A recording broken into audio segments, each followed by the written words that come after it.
way down to the next open board. Excellent. 2 people, 2 more people. Perfect. Looks like I have space for 4 people here in the 3rd row, and then if not, the red row has the most space. All right, how's everybody doing? Got a lot of goods. It's good to hear. Welcome to the Animation Academy. My name is Sarah. I'm a Disney artist here. I'm going to be teaching you how to draw Baymax from Big Hero 6 in this class.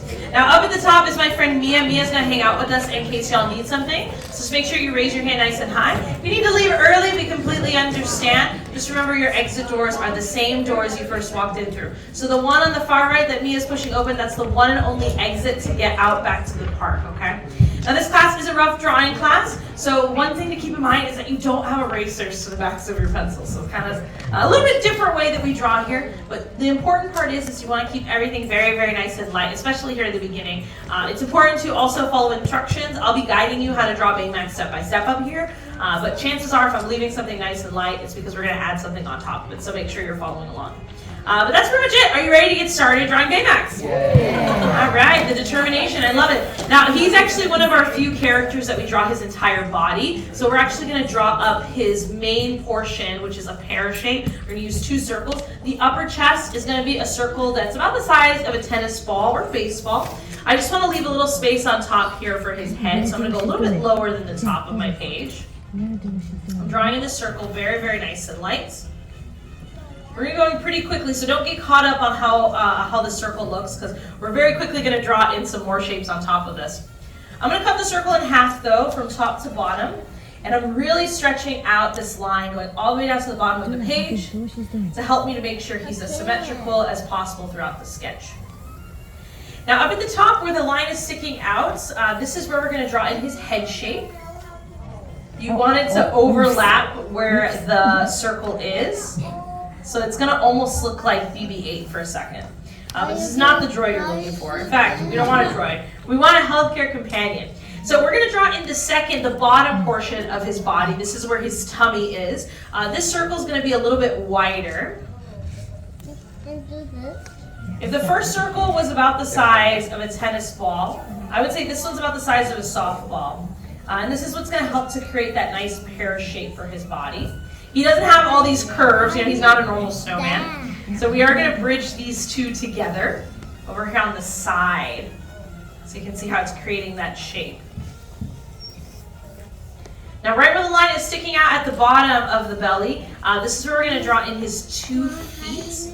I'm adding in these 2 stretched out C's, like really, really stretched out C's. They almost look like a wall, but they are still curved in a little bit. And from the bottom over here, I'll add in these 2 stretched out U's going right to the center line. Now over here to this side, I heard someone say his feet were too small. That is okay. The lines that we've sketched in right now, they're still just light lines. So if you feel like his feet are too small, you can make them bigger.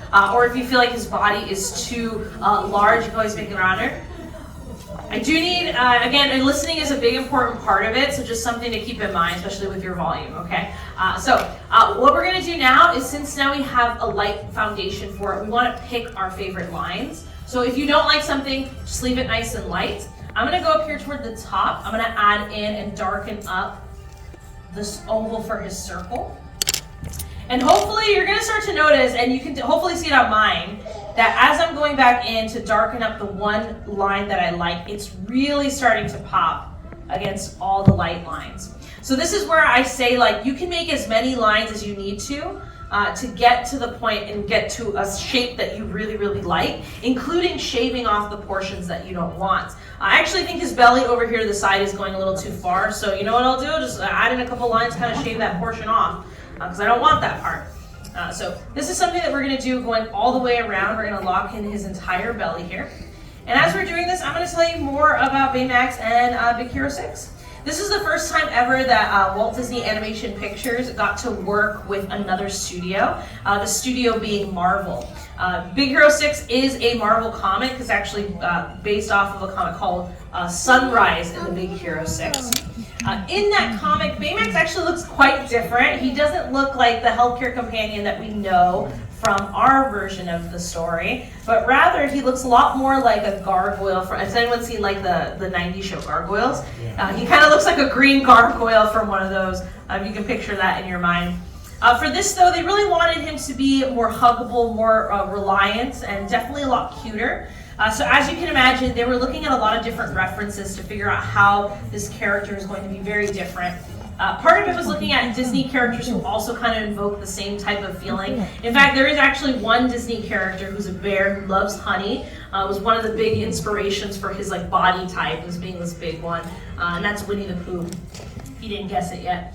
But you know, the way he walks and the way a character talks can also influence how we see and look at characters. And specifically the way Baymax walks, they looked at two specific things to reference. One of them, they actually referenced an animal. I don't know if you can imagine a cute little animal that waddles around on 2 feet. Panda? Someone say penguin? Yeah, yes they did. They referenced baby penguins to see how Baymax should walk. But they also referenced, because a lot of animators at that time were actually having a lot of kids and had kids, they were actually referencing their toddlers with full diapers. There's a second reference for him on how he should walk. Because he's just got a lot of like air to him, so he's just like kind of waddling around. Once you have all this locked in, you can see I've also darkened up the space between that center line, just so that now you have 2 feet for him so he can waddle around.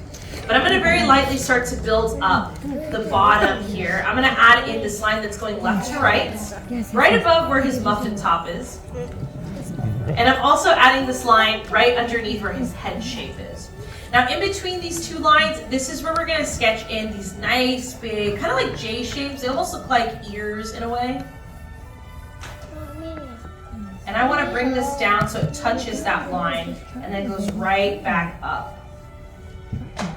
All right, so now we got this nice big kind of curve over here. But right where the arm is touching the side of his belly, I'm going to add in this very tiny oval on either side. Now I'm only going to darken up the bottom curve here because this is what creates his thumb. So I want it to show that it's still attached to that main portion that's there. I'm going to do this on both sides here. But at the very bottom, where this J shape is touching that line, that's where I'm going to draw in his pointer finger. So you just sketched in his thumb, this like little egg shape that's there. But I want to draw in more of like a little stocking, a little sock, kind of pulling from the side there. This is what creates that pointer finger. And so now I'll just go back in and darken up the rest of the arm here, so we can see this a little bit more. Now since I see that Baymax is turned to the side, we will see a little bit more of his hands. Not too much, so we're going to see the whole palm of his hand, but we may see like another little finger over here to the side, so I'm just going to add in another one right over here, just by adding in like a little J. Now of course, everything we do to one side, we want to mimic over here on this side, but can anyone tell me the two places in which Big Hero 6 what kind of created their own fictional city? What two real places creates? Yeah, Tokyo and San Francisco. Yeah. So of course, when we create a place, even if it's a fictional place, if it's based on a real life place, we always like to do research. And so artists from our studio, they take what we call research trips, in which they go to those places to make sure that they're capturing the architecture, the culture, and just finding really any inspiration they can to create these characters and to create this world. When they were in Tokyo, they went to one of the shrines, and in the shrine there was actually this bell, and this specific type of bell is what's known as a Japanese zuzu bell. And this zuzu bell, the bottom of the bell, if you lift it upside down, it actually looks like Baymax's face. So we're going to go right here. You can see I very lightly sketched in and cut his head in half from left to right. And then about halfway between the center of his face and the side of his face, I'm going to draw in a circle, and I'll do the same thing over here on the right. What is it? This little bell, though, was the biggest inspiration for Baymax's facial features because it looked like a little face to the artist. And Byron Howard, who's the director of Big Hero 6, he truly also wanted to work with, and really challenged the animators to work with something that's a little bit more simplistic rather than something that has a lot of facial features. Has anyone seen Aladdin before? Yes. Do you remember there's actually a character in Aladdin that doesn't speak at all, but you know exactly what he's saying based on his body language. Yeah, carpet. It's the same thing in a way. So this is something that I think is very challenging when it comes to animation, but it's very rewarding when people are able to love a character that literally has very bare minimum facial expressions. It's really kind of focusing on like what the character's saying and through the actions of what they do. Now I'm going to go over here. Baymax has like this thicker material on his elbows. He also has this on his tummy. It kind of makes him look a little bit more slimming. He's got these over here by his legs as well.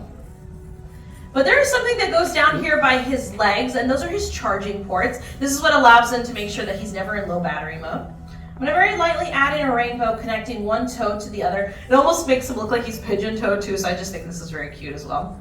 But you're going to add in this little half box right on top of that rainbow line. And I'm darkening up either side, and I'm leaving this little section between that I used to help me create this. I'm just leaving it nice and light. Now Baymax is a healthcare companion in the film. And so obviously they looked at a lot of like health things to just kind of draw inspiration. When they were looking at some of the things that would be in like a nurse's room or even just like in a hospital bedroom, they looked and they saw a heart monitor. And that was the biggest inspiration for this port that goes right over where his heart should be. Again, metaphorically, it adds a lot of symbolism, but also in general kind of adds to his whole aesthetic and very simple look. So he's got this port over where on his left-hand side, our right-hand side. And in order to make this look a little bit more like a heart monitor, just how you see it in the film, we're going to add in a line that cuts the circle in half. And then just like the little box on his toes, his little charging ports, you're going to add in a half box on top. And you're going to darken up the sides there, leaving the middle of that line nice and light so it looks like it's raised there. And pretty much that's it. That's all you need for your very own healthcare companion. He's now made his home here in our little section of San Francisco over by the Pixar Pier. So if you haven't had a chance to check him out, he is absolutely adorable. I am jealous of everyone who has a Baymax zipper because I just think it's super cute. I also personally like to think that because Tokyo has a Disneyland and San Francisco's in California and we also have a Disneyland, who knows, maybe there is a multiverse version of a Disneyland in San Francisco. So that's just something I like to think, that maybe they go on vacation, they take a little trip somewhere. Now just don't forget to sign your name, but pretty much that's it. We're done with our very own sketch of Baymax. Now that you're finishing up, how did you do? Got so good, got some mixed reviews, but did y'all have fun? Rock on! Well, give yourselves a nice big round of applause for being able to have fun and to be able to draw this character from start to finish. These are your sketches that you can take home with you today, so just don't forget them as you're exiting out. But we hope you have a great rest of the day, everybody.